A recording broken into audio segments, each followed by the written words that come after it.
Welcome to another episode of Eric Waite's Whiskey Studies, and I am really enjoying Texas month.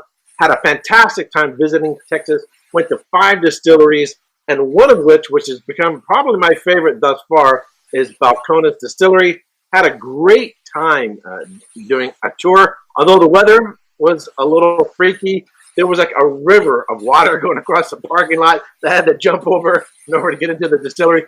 But it is my privilege tonight or today to have on the master distiller, Jared Hempstead. So, Jared, why don't you say hello to everyone in the chat?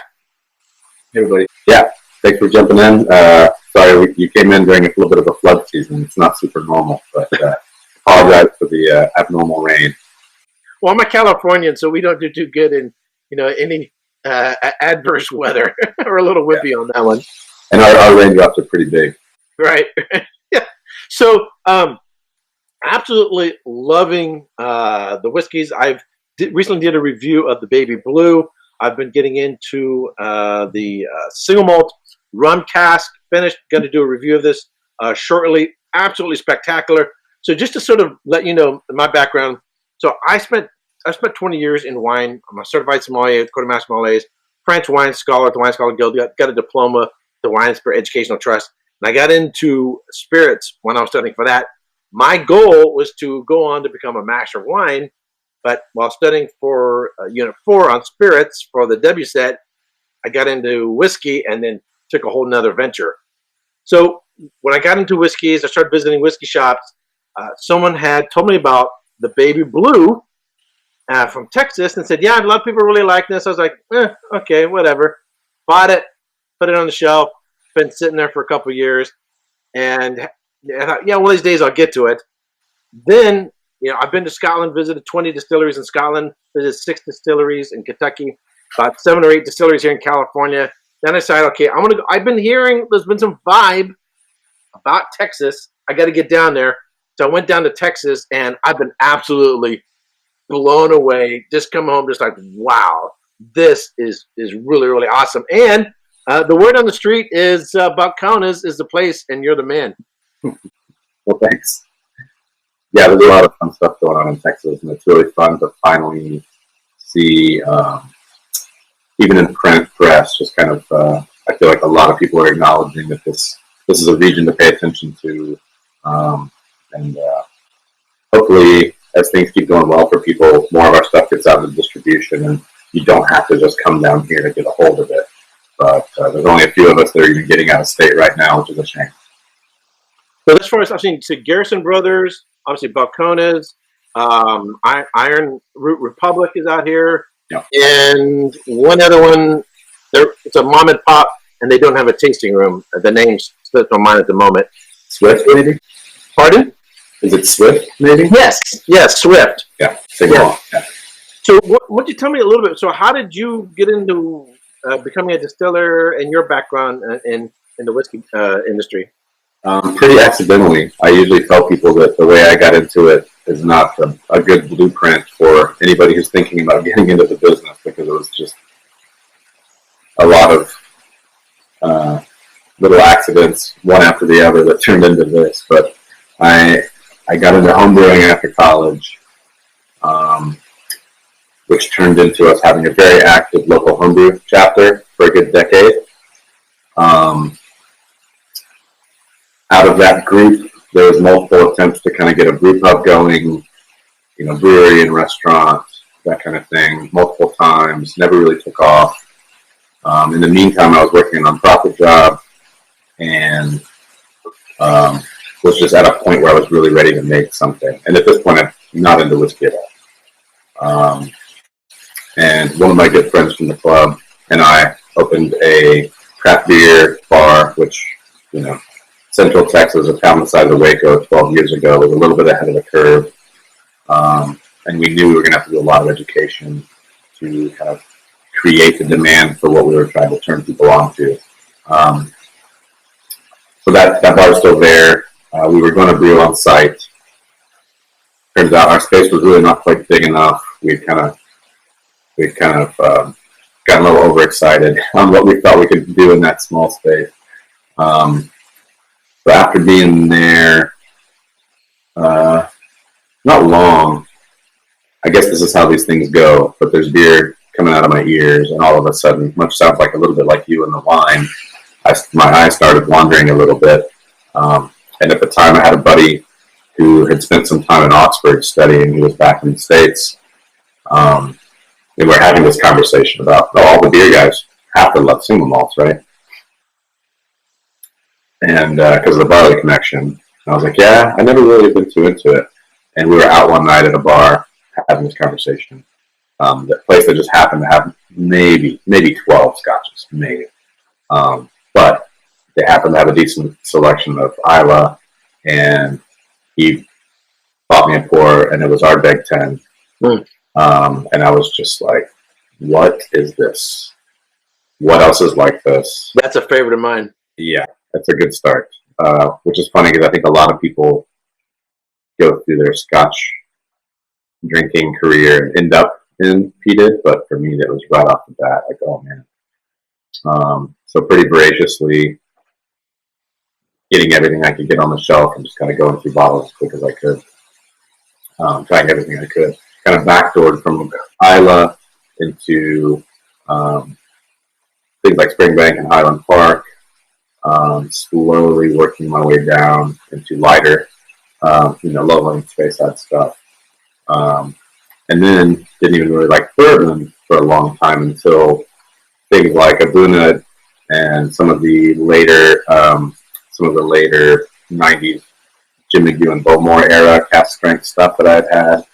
Had a buddy started bringing me some of the Buffalo Trace Antique collection, which at the time was not hard to get, unlike now. And so the cask strength bourbon kind of helped me then kind of back down into the regular shelf-proof stuff. But I'm kind of getting ahead of myself. So we're sitting there, we're running this beer bar. We're kind of still thinking about making beer, but we're not really sure. And I just found myself enamored with whiskey instead. And so another buddy of mine from the Homebrew Club had just gone through a divorce, was kind of coming back around again.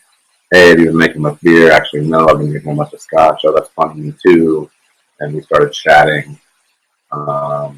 We should make some whiskey. And, it all sounds like talk. And every step, it just seemed like we were just talking until one day we had permits submitted and we owned the building and still well on their way. And was like, oh crap, I probably can't do both of these jobs. So I told my buddy at the bar that I was going to have to cut ties there to do the distilling thing full time. So how did you learn the distilling craft? Did you just from reading books, or did you study with anybody else? No, we my previous partner went and spent some time at the Brookwater Academy. But outside of that, we read a lot. We asked a lot of questions. There wasn't quite as many whiskey festivals as there is now, but we would go to things like that and just find somebody like Bill Lumsden, pull them aside and just pick their brain as much as they would let us. And honestly, the still manufacturers are really helpful and pretty friendly with that kind of info. These days there's a ton of whiskey books. You can just go on Amazon right now and buy 40 books. But 11 years ago, there was a bunch of stuff that was like reprinted from like 1860 and just like just crazy stuff that you had to even kind of halfway translate to even understand what they were saying. Right. So yeah, we don't have in the 10 and a half years or whatever we've been doing this, we've yet to have anybody that's ever worked in a distillery before, which is pretty cool, I think. So are you a native Texan? Yes, but my parents were in the Air Force for a while, and they were missionaries for a while, so my childhood up till college was kind of all over the place. We were in Japan for a while, we were in Germany for a while, then we were in Brazil for a long time. I moved back here to go to school, and I've been here since 93. But I got family in Dallas, Austin, San Antonio, El Paso. So when people think of, particularly when you got started, people think about whiskey, they think Scotland, Ireland, United States, they think obviously Kentucky, although you can make whiskey just about anywhere. Yeah. Did you just start with, was there anything that said, hey, I think we can do something unique here? or you just say, hey, this is my backyard, so this is where I'm starting, or how'd you get the idea to start with Texas? People have asked that before, and it's as simple as this is where we were. This is where we called home. We didn't have any interest in moving, even if maybe doing something in Austin maybe would have been smarter for marketing reasons. And I think coming from more of a Scotch drinker background, we really like the idea of. I always tell the joke. For some reason, a lot of American whiskeys are named after some old guy, right? Old fill in the blank. Right. And in Scotland, they're named after the location. It's either the lake or the hill, the valley. And I think, especially, there's a ton of debate around whether terroir is an appropriate concept to talk about in terms of whiskey, or whether provenance is more appropriate. But regardless of all that, the idea of where you are is kind of one of your partners, even in the process. So you may or may not know the Balcones name, the fault line. There's a fault line that runs splits Texas right down the middle. I-35, our biggest highway, is directly on top of it. It's the most growing fault line in North America. Supposedly, it's been a good 50 million years since it's moved. But we're right on it. We have a lot of springs in Waco that are connected to that. That's called the Balcones fault line? Yeah. So when I Googled Balcones and didn't put in the word distillery, a whole lot of other things popped up. Right. And then there's is it a mountain? There's like a red image that's part of the icon? Yeah, that's kind of an abstracted idea of the bottom line is like a horizon line, and then the two top ones are kind of colliding. So yeah, okay. It's a very abstract idea based on us being on the fault line. Okay. Yeah, so, to me, I thought it kind of looked like a mountain, and yet it also could look like a lipstick stain as well. I hadn't heard that before. That's a good one. So, but I think so. Even though you didn't plan, hey, Texas is the ideal place. Yeah, versus, you look at the Napa Valley. You know, Robert Mondavi and his brother Peter Mondavi. They had, their family comes to the market. Italy. The Cesar, their family dad gets them to Lodi, and then they see the Napa Valley as an ideal place. They buy an extinct winery, Charles Krug, and they were making essentially, jug wine. But Robert, he goes, no. We can compete with Europe. Napa can compete. He has the vision to see what this can do. Yeah. So was there any of that realizing, hey, you know what? I think Texas is the place. Or no, we just lucked out, got this place. I think there were so many questions, and Dan Garrison can speak to this just as well as us. No one had been doing it yet. And I did some of my own research, and I've even talked to Fred Minnick. We've yet to find anybody who was actually, other than someone in their backyard back in 1840 or something, anyone actually for business making whiskey in Texas, which means there's no documented anything about process, procedure, what would happen. So, right. In fact, isn't Baby Blue the first one since Prohibition created in Texas? On the shelf, yes. Dan had already been distilling before us, and that was, it's a very young product. The age statement goes up the longer we've been distilling. I have older stock to work with and more used barrels to work with to keep it light and fresh. But the first bottling was like 5 weeks old, which is a whole other story. We were pretty much out of the limited investment we had started with, and there was two options: either go get another job for a few months and come back, or put something out that was extremely young. But just like some of the really fun things that are happening right now with a lot of young Isla hitting the market at cask strength. I think I had a 4-year Cahuilla at Flatiron Room a few years ago in New York City that just blew my mind.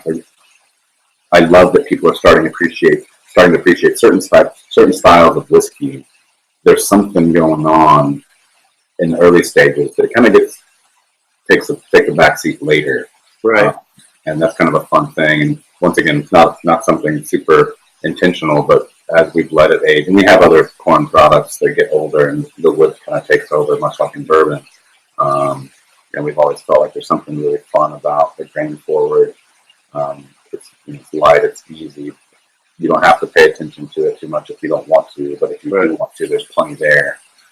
Well, one of the things I noticed, if you look at the aged, whiskeys of Scotland, and then I remember the first time I had an Amrut, in the Indian whiskey, and look at how young it is, and yet look at how intense and flavor they are, or Paul David. Obviously, the climate is a big factor there. Yeah. That they're getting this great extraction. Although I would argue they don't end up with the same development complexity of a slower aging, say with Scotland, and yet they do get some fast extraction or a ton of intense flavors. Right. So and again, my knowledge and understanding of Texas is about this much because I'm just getting into it. Yeah. From what I had when I was there, particularly from casks, straight from the cask, like over at Iron Root, as I was shocked or surprised at 2-year-old whiskeys and the flavor in comparison to just this past year I visited like 8 distilleries here in California, and California can't do what you guys are doing in 2 years. Yeah. In fact, one of the complaints I had of one of the whiskeys, I'm sort of going to grab it here.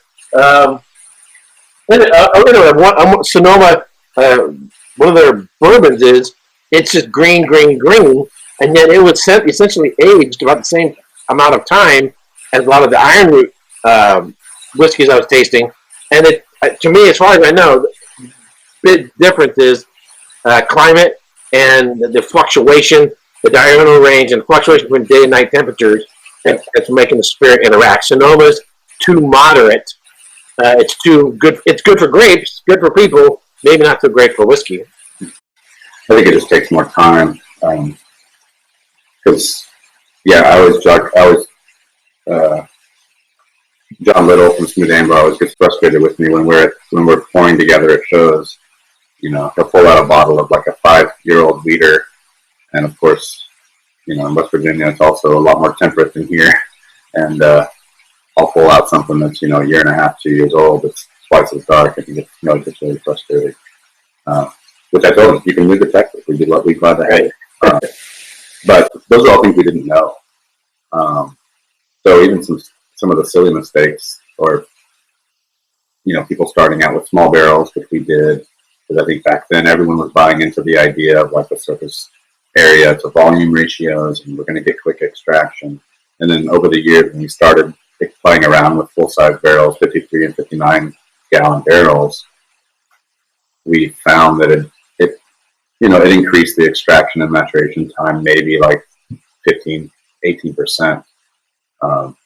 So of course, as soon as we figured that out, we were like, what are we doing? We've got to stop using this small barrel. Right. It's a lot more work. They're a lot more expensive for what you get. A lot more blending, a lot more sampling, a lot more. Yeah. In order to come up with the same quantity in bottles, you have a lot more barrels, a lot more work to check each and every individual bottle. Absolutely. I mean, these days, full barrel. These days, when we moved to our new facility about 4 years ago, we were going to be laying down, 1,000 5-gallon barrels a day. So that's not going to work. So let's get some Oompa Loompas from Wonkas to work on those.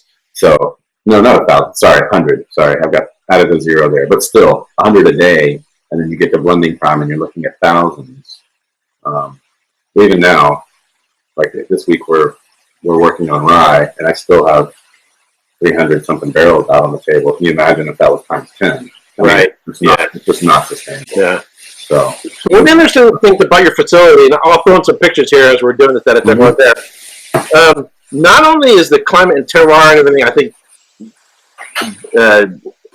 different and unique. But the building that was chosen for this is unique as well. It used to be not a bank, but like a vaulting. So there's like really thick walls, like vaults and stuff like that. Yeah, it's the Texas Fireproof Storage Building. It used to be kind of before you had self-storage that you could just go in and go get your stuff and put it in a locked thing. You would bring whatever it was that you were trying to store here. They give you a ticket. You pay a fee to have it stored there. So I don't know if you saw behind the bar. There's a vault that's original. That's the jewelry vault. There was another vault upstairs with a cedar line for people's furs, things like that. So yeah, it's got 2 foot thick brick walls. Yeah, fireproof, obviously. Right. So there's some similar buildings here in the United States that have been converted, like bunkers. In the Presidio in San Francisco, there's essentially a wine cellar vault. It was used for storing, ammunition. And go back in the Civil War time. But now that same construction is good for storing wine because the temperature doesn't change a whole lot. It's similar, so without having to, dig a cave, they can store it in there. Does that building, by any chance, have any, you think, impact as well? It probably slows things down a little bit, but I've recorded. I'll tell you the 2 extremes I've recorded on the 4th floor, and of course the 4th floor, the heat from all the floors kind of ends up. The 4th floor is the hottest, but I've recorded as low as 26 up there and as high as 138 up there. Wow. Yeah, in Scotland, even in a dunnage, you might get 20-degree shift, 40 to 60 maybe, all year, and we're going to get that. Shoot, we're going to get that tonight. I think it's supposed to be 62 tonight, and it was a little bit over 80 earlier today. So when people talk about a whiskey needing another summer, in another whiskey region of the world, for us that could be like, well, let's check the weather because that may be a few weekends from now. Right. You never know what's going to happen. So one of the other things I thought was really interesting, you have the most unique stills. So I've been to 20 distilleries in Scotland, and, you see the Glenmorangie, the huge still. You go to Macallan, they have sort of these squatted stills. California, they're mostly using sort of hybrid stills. Mm-hmm. There's an iStill, which sounds like something coming from Apple computers. Yeah, it's kind of unique. I saw one was in Dornoch in Scotland, and then I've seen one here at a Napa Valley distillery. But your still is the most unique one. It looks like you're using the same type of still in terms of the base for wash stills and spirit stills, because they had the little window on it. Mm-hmm. And in Scotland, only that I saw, only the wash still would have that little window on it. Right. But then what was really interesting is that spiraling, line arm. Yeah. That was actually our old building, our original building.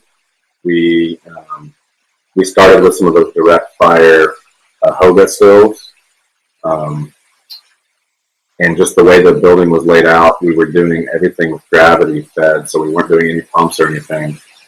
So to get the slope I needed for the spirit safe to drain out into the low lines tanks, the condensers and the spirit safe had to be in a certain place, which meant that we had our stills on one side of the room, and the line arm was just going up kind of a slow, I want to say it was like a 12% incline across the room to the other side of the room, and condensers were really high up there. So we had a pretty long line arm compared to the volume of the still, and this just slow slope the whole way. And so when we were working with Forsyth in Scotland to try and keep our geometry and physics the same, to try and move to a bigger still that would give us similar, that would behave similar to what we were familiar with and had been making whiskey on for 6 years already. Richard Forsyth Jr. came up with that solution. He made a joke actually that if we wanted to do it exactly like our original ones, we'd have to buy a building a few blocks away to put the condensers in. Right. But instead of making it a straight shot, he said, "Well, what if we spiral it?" And I don't know if you noticed, but it's bolted together. So I mean, it's just sectional. So we never have, but we could add or take out part of the helical part to get more or less reflux if we wanted. Right. And that was one of them seemed longer than the other as well. Right. So we got the first set, worked with it for about a year and a half, and when we got the second set, which we mostly use for malt, the line arm, the coil is 8-inch instead of 6-inch, and we have half as many revolutions. So instead of 10, I think we've got 6 or like 5.5. I wasn't getting some of the texture, some of the oil, and kind of fatty acid stuff we were getting in the mouthfeel from our original location. I felt like the new one with the 10 rotations was was a little too clean and maybe a little bit too refined. And specifically for malt or any fruit-based spirits, I thought we needed to decrease the reflux a little bit and get a little more fat and sulfur in it. Okay, interesting. So, when people think of Kentucky and whiskey, you just think of bourbon, or maybe rye or high rye bourbon. Right. But one of the things in the whiskey community on YouTube, what people really want from Texas is they don't want another Kentucky. We've got a Kentucky. Right. They want something unique coming out of Texas that's a true reflection of Texas. And I really was surprised by Blue Corn. Really liked it. I'm absolutely loving the single malt, the rum cask finish. And I know there's some great bourbons there in Texas as well. Garrison Brothers are doing some really nice ones. The Licorice Brothers over at Ironwood are doing some really nice ones. So, no offense to those who are doing bourbons in Texas. They're great, but we're looking for something unique, something uniquely American, and not that I would say parallels or try to imitate Scotland, but rather something that which qualitatively can compete with Scotland. You know what I mean? Mm-hmm. And yet isn't like them. Kind of like, the Napa Valley of California originally was trying to imitate France, and then finally, when they beat the French in 1976, they kind of realized we have different climate, we have different terroir, we have different dirt, a different identity, a different culture. We'll do the same varietals, but we'll do them Napa way. Right. And it's kind of like what we're looking for out of Texas. And thus far, what I've tasted, particularly from your distillery, I'm just like, absolutely fantastic. In fact, my favorite whiskey, I was kind of sad, I couldn't even get it. I had it with Daniel Whittington. Yeah. Over at the vault. It was the Hechesteros? Yeah. Am I pronouncing that correctly? Mm-hmm. That one blew me away. I was just like, I just wanted, we had about half of a bottle. I just wanted to sit there and kill the whole thing. It was absolutely superb. Well, cool. I'll see. I'll have to look through the stash that I've saved. I saved a little bit of everything we put out, so I'll see if I got any I can send to you. Yeah, that was one of the single malts we did for our 10th anniversary. The port finish, and some of those were first finish and then second finish, and a mix of other stuff that was in there. But yeah, we're definitely I still feel like there's so much to be explored with our climate and what makes making whiskey here special. That even over a decade in, I feel like we're still all just scratching the surface. Right. So, right. I mean, well, Napa Valley says the same thing. The French, Spain, Italy, they're hundreds and hundreds of years ahead of them. They're still trying to figure out their identity. They're still working that out. They've gone through different stages. In Texas, they're essentially still in the diaper stage. Yeah. But that's what's exciting. I'm watching. I mean, I wish I could live longer. I'm 53. I'd like to be around for another 100 years to see what's going to come out of it. But I'm so excited about, wow, at this young stage, this early stage, and yet look how fantastic some of this stuff is. Just really, really liking it. So for example, let's take this rum cask. I'm not a big rum guy. I had to study rum for exams and so forth. I have a few rums here at home. When I sort of retro-engineer this taste of blind, do I pick up something that's distinctly rum? A little, but it's really synthesized with all the other components to create, I think, a unique profile, flavor and aroma profile that I absolutely love. Absolutely fantastic. So you also make a rum, right? And then this was aged in those ex-rum casks, or you're firmly your own, right? Right. Yeah. The only reason that expression exists is because after we started making some rum, the most obvious thing you do when you wake up and realize that you have a bunch of empty rum casks is put single malt in them, of course, right? So yeah, we've never used anyone else's rum for that. So it's never a huge relief because obviously we can only make as much rum cask finish as we make rum. Right. Very much. But yeah, it's a fun one. Between the American and European and French first fill that we use, the kind of tannic stuff you get from the French, obviously, and some floral and spicy stuff, and then like all the fruit from the European, Hungarian oak, and then the molasses. And our rum is also pretty tannic. I don't know if you got to try the rum. It's a pretty woody, whiskey drinker's rum.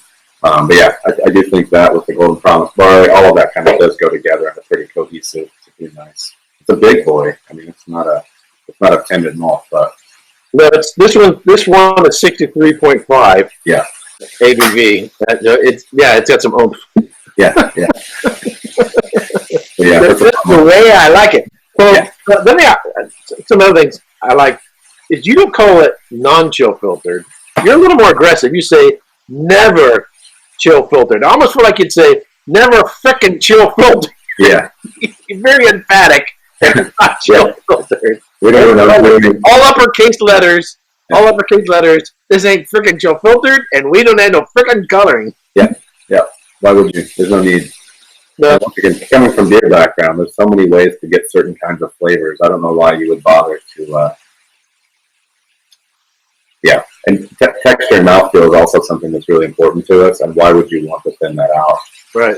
With either by how you run your stills, what kind of stills you have, or by chill filtering all that stuff out later. So we couldn't chill filter if we wanted to. We don't own the equipment to be able to do it. We're never going to buy it. So why bother? Yeah. So the terms of grains, so usually for rye, generally speaking, I've noticed people tend to go to cooler regions. They might go to Pennsylvania. They might go to Canada. They might even go, overseas. So where do you get your grains from? Are you using, how much Texas grains are you using versus taking from out of the state? Currently, the only non-Texas stuff we're using currently is our malt. Our main single malt is mostly made from Golden Promise, so that's Scottish barley. Simpson family owns that. Wonderful, old, very flavorful strain that people kind of moved away from to get higher efficiency yields from more modern strains like Optic and other things that kind of are popular now. But Golden Promise was kind of the golden standard a good 30, 40 years ago. So I love to tell people if they have some dusty bottles of scotch from the 70s or 80s, one of the things that they really like about them is that this grain was king, and now it's pretty much kind of fallen by the wayside. So that was another fun thing, even though it's not a Texas grain, to kind of revive that and kind of preserve this history that some of the economies of scale that come into play if you're a really huge producer.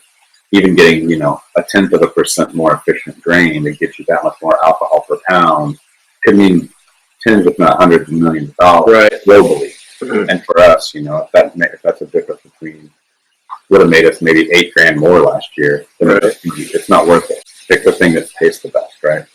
I haven't released it yet. I've written a primer on Scotch whiskey, and one of the sections I deal with is the barley strains. There's somewhere around 300 different strains, around 10 that are more commonly used. And the big issue is nitrogen and proteins and how much consequently alcohol you're going to get out of them. And there's debate as to whether there's any flavor variation between them, or if it's just a matter of just trying to figure out which can give you the most alcohol. But some argue that different strains have slightly different flavors as well that still stand out through the distilling process. Yeah, did you talk to Ian Wisniewski about any of that stuff? Who? Ian Wisniewski. He writes a lot in the UK. So. I should connect you two together. He writes a lot about really nerdy technical stuff on how cloudy the wort is and final pH on washes and all that stuff and how it affects. Yeah, nerdy is probably my middle name. Yeah. Yeah, I think most people in this business, unless they got into it from retired marketing or ex-lawyer, most of the makers, I think, nerdy is their original name somewhere. So I have all my whiskeys here, but over here off camera I've gotten books. And then over there, you can't see them on camera. What I'm pointing to, I've got a few thousand books right over there. See, I'm a little bit of a study nut and book nerd. I like to obsessively study things. Yeah. So we talked about where your background, where it was from. How did you arrive at Balcones? Because who founded Balcones? There was three of us right in the beginning. Me, Chip Tate, who was our previous head distiller, and he was one of my partners from the Homebrew Club. Okay. And we had another investor, Steve Dermer, who came on pretty early, who was the in-law of a good friend kind of Okay. thing. Who, sitting on the porch over whiskey, was kind of like, screw it, I'll throw some money in. So Okay. it was a great way to get going. So last week I had Spencer Whalen on with the Texas Whiskey Association. Had a great talk with him. Really neat to see sort of the bigger picture of what Texas is doing and growing an identity and sort of remain true to its own and establishing itself as a unique area for Texas. What do you think? And I don't know if you think that far down the line, but I think of Roger Mondavi as sort of a visionary. He had the big picture for what Napa could do. Yeah. And he would do things, and then everybody else in the distillery would go, did it work? Did it work? It worked for Robbie. Okay, let's do it. Yeah. He was sort of blazing trails, and then everybody else in the valley would then follow him in what he was doing. So what do you think where do you think you see where Texas is going as a whole, what your role is in it? Because I definitely know when you talk about Texas whiskeys and the high quality stuff, people immediately say Balcones. It's the first name. Everybody I've talked to, when hey, I'm going to go down to Texas, check out the distilleries. Oh, you got to go to Balcones. That's like the first thing they mention. So where do you think Texas is sort of going, and where do you think you guys are sort of going in that? That's funny. I'm wearing my Texas Whiskey Association shirt. I gotta get Spencer to send me one. Yeah, you need to get one for sure. I think one of the nice things that Spencer brings to the table is someone who is not a producer, a fan, a consumer, passionate about it, cares about it. He approached us probably 6 years ago. We've been talking about this for so long. And to finally see the association come to fruition, the trail is about to kick off here in a few weeks, and try and have a unified message, get the word out there, get people traveling around, visiting the distilleries, talking to the makers. It's long overdue, and it's really exciting to see all of that kind of coming together. As far as our role, if anything we're bad at, it's all the stuff that's not making whiskey. So things like we finally are like for the first time in a decade looking at like market numbers and actually making decisions based on information that have to do with the business side of the industry, which we really could care less about. We wake up in the morning and go to work and keep going to work. We just want to rock and roll, man. We don't care about the rest. We're just artists. We just want to jam. Yeah. Well, I mean, we have to be. I've learned the hard way that we have to be really responsible with the business side of things, because I like doing what I do and I want to keep doing it. And everybody who works for us, I want them to keep doing it and even get paid better and have better benefits and also be proud of what we do, enjoy coming to work, all that. And none of that's going to be possible if you don't have a viable business. But yeah, I don't want it to ever change, at least internally in our culture. I would never want it to change. Priority number one for everybody is just making the best possible whiskey we can, and fully exploring all the possibilities that this is our trade. This is in a different era. We would train and you'd make shoes, or you'd be a farmer, or maybe you're a baker, you're whatever. This is what we're doing with our lives, and everybody that we've got a lot of really talented, smart, self-motivated people that are doing the best job possible. It's just who they are. And so it's exciting to know that that's probably, there's no way that could ever change without, a bunch of us getting removed from the picture. But we keep the whiskey making as priority, and everything else is just supporting cask. Right. And that's actually what we want to hear. What we get concerned about is when the marketing department is essentially driving the bus, and the quality of the whiskey starts taking a back roll, and then the marketing department comes up with about a bunch of schlock that has nothing to do with the whiskey, and then consequently they think they can jack up the prices to make it more hip. And without naming a few distilleries, there are three that are doing it at the moment, and we're all turned off by it. Which for me goes, okay, if they want to play that game, we can look elsewhere. And one place I'm looking to get quality whiskeys is Texas. You know, I mean, I would, I mean, I maybe I'm gushing a bit, but I'm just absolutely loving this. I'm just absolutely loving this, and I kind of go, you know, I think of, and there's a few others. Joseph Magnus, they did a Finnish bourbon and cognac cask and Oros the Fairy cask. Love those, but I can kind of go, you know what? I can kind of this. I can put that in there, and I can put this next to one of bigger mine. Here we go. This is peated. It's a Burgundy cask.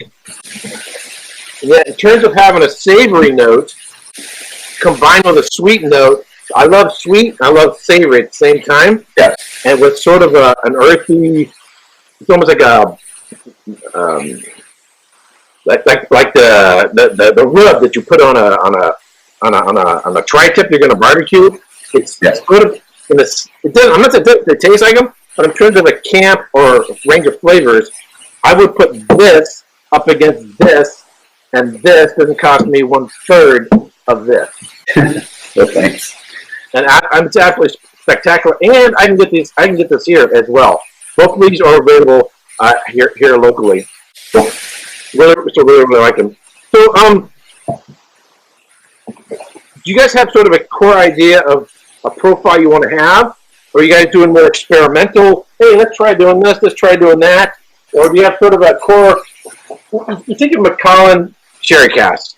You think of Highland Park sherry cask. You mentioned Isla. You know, starting with Ardbeg. You know, the peat, maybe with a little bit of citrus fruit core, but it's all about the peat. Do you guys have a particular profile you're looking for, or just sort of playing around and seeing what you got next, or what you guys doing? I don't think we go for one. It's interesting to hear people who drink a lot of our stuff talk about house flavor, and I think it's super fun to hear what other people perceive that to be. I've heard maple syrup mentioned. I've heard certain kinds of nuts mentioned. Sometimes it's not a specific note. Sometimes it's just texture, which we do spend a lot. If I had to say there's one thing that we kind of always spend a lot of time trying to focus on is texture, mouthfeel. But no, like I said earlier, I feel like there's still so much to find out about this place and how whiskey wants to ferment here, how it wants to age here, that we kind of play around. And also, once again, with our backgrounds, we just love so many different kinds of whiskey that imitation can be the highest form of flattery. And so with some of the like the Hempstead that you had last year, some of that's like when you get critiqued or when people go, oh, I know what they do. They have all those really big, super woody, there's a lot of spice, they're savory, blah, blah, blah. It's kind of fun to go, well, we can do other stuff too. And actually, like I said, I still mostly am drinking, if I'm not drinking orange and working on it, and you just had me pick something off the wall to enjoy a dram, it's probably going to be a very subtle, very used refill barrel, maybe some sherry, but it's probably going to be a Speyside. And so when we have things like that laid down that don't ever see the light of day because they get used to make some of these other products, like there's a decent amount of refill barrels that usually goes into our regular single malt, for example. So last year we just decided to bottle some of those on their own and let people see kind of some of the other things we're working on. But yeah, no, I don't know if there's a specific goal other than I guess we kind of follow where the barrels are going and let them lead a little bit and just try and do our best to kind of shepherd them along. I feel like we're entrusted with them if that's one way of looking at it, that these are kind of things that are put in our care, and it's our job to help them be kind of the best version of themselves they can. And if that means a new expression comes out, so be it. But we also I mean, we don't have a lot of self-editing. It's not our strength. So I think last year we had 21 different labels that came out last year. It's going to be about the same this year. So we obviously are playing a decent amount. 21 different labels. Wow. Yeah. So here's our core lineup. 21 bottles. Boom. Yeah. Right. Yeah. Now, how much of that made it out of Texas, though? Oh, let's see. I don't really work with. I work with the distribution guys, but I don't have all that stuff just on the back of my mind. So I'm not sure. There was, I think we had 10 of those were distillery only. We did 10 distillery only releases for the 10th anniversary. So as all throughout the year, stuff was coming out. Which I always tell people, when I went to Scotland, you go to whether it's a bar or a whiskey shop, you go, never heard of it, never heard of it, never heard of it, never seen it, never heard it, can't get it, can't get it, can't get it. And you're just like, holy cow, and I can't take all this stuff home. Yeah. That's why if you can, you got to travel. You got to go there. Yeah. I brought back 24 bottles, 14 in my dirty underwear. Yeah, I think that's beyond the, what's legally allowed by. Yeah. So, but I've been telling the same people, if you can, get down to Texas, because there's going to be stuff that's either only distillery only or only the local shops, maybe go to a local bar. So you don't have enough to really get outside the local area, but definitely get down to Texas and do as much as you can the parts of the Texas whiskey trail. So one of the things I tend to do in parallel of my preferences in whiskeys and wines, I'm very eclectic. I love just about everything. It's more mood driven than anything else, or in wine, what I'm eating at the moment, the seasons, the weather, everything else. And one of my favorite bands is also probably the most progressive, eclectic, changing, developing over decades, and that was the band Rush. Yeah. The Canadian band. Mm-hmm. You can't pin Rush down into a narrow rock and roll genre. Rush is Rush, you know. And yet there's a lot of variation of their music over the decades, and which a lot of development and storytelling. And yet, we're only three guys, and yet they're able to produce such complex music with only three people to it. That's another one of my favorite things. So, I would say the same thing in terms of whiskeys. Is what I'm looking for is something that isn't just fitting in this little tight niche, but something that's really exploratory in flavor and aroma profiles. And I can definitely see that with you guys. That's far in my limited experience, more than anybody else that I've encountered down there in Texas. Okay. Appreciate it. Yeah, I mean, we care a lot about it, and we work really hard. There's so many questions still.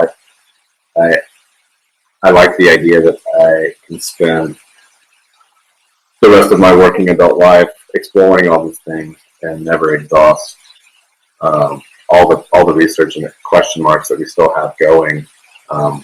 Which is fun. That means it's going to be fun and exciting, and we're going to get to basically just spend a lifetime exploring the region, the grains, fermentation parameters, maturation climate, all that.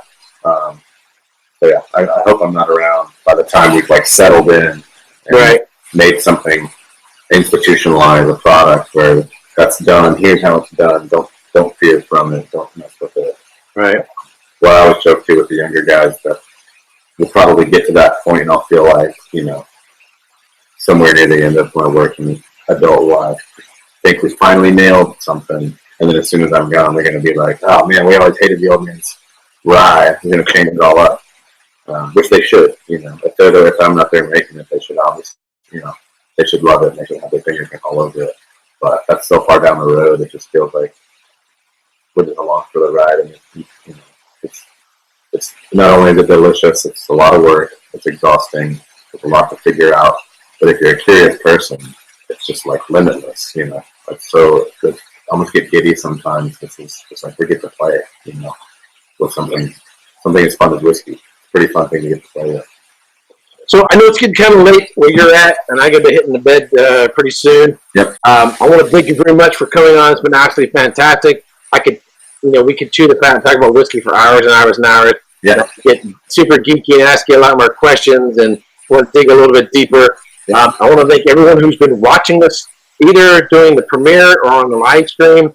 And I want to say, if you guys ever get a chance, get down there. Definitely check out Balcones.